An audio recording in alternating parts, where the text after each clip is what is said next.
अस्सलाम वालेकुम दोस्तों, उम्मीद करता हूँ कि आप सब खैरियत से होंगे। हमेशा की तरह एक और नई वीडियो के साथ आपकी खिदमत में हाजिर हूँ। आपके साथ बहुत बड़ी और अहम खबर शेयर करूँगा। इस वक्त नवाज शरीफ की डेथ के हवाले से बहुत सारी वीडियोस गर्दिश कर रही हैं सोशल मीडिया पर, तो आपको मुकम्मल तफसील से आगाह करूँगा। उससे पहले अगर आपने मेरे इस चैनल को सब्सक्राइब नहीं किया, जल्दी से सब्सक्राइब कर लें और साथ ही दिए गए बेल के आइकन को भी प्रेस कर लें। नाजरीन, आपको बताता चलूँ, नवाज शरीफ को दिल के ऑपरेशन के लिए हस्पताल में दाखिल करने का फ़ैसला कर लिया गया।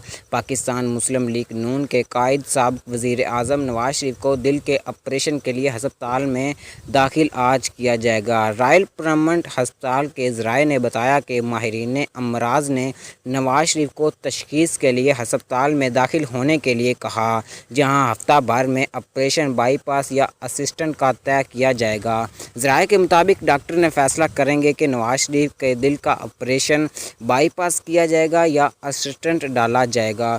प्रोफेसर डॉक्टर रेडियो के मुताबिक वज़ीर आज़म को हस्पताल में दाखिल होना पड़ेगा। नाज़रीन, आपको बताता चलूँ कि अभी तक उनका इलाज जारी है और अभी तक डॉक्टरों का ये भी कहना है कि वो ख़तरे से बाहर हैं।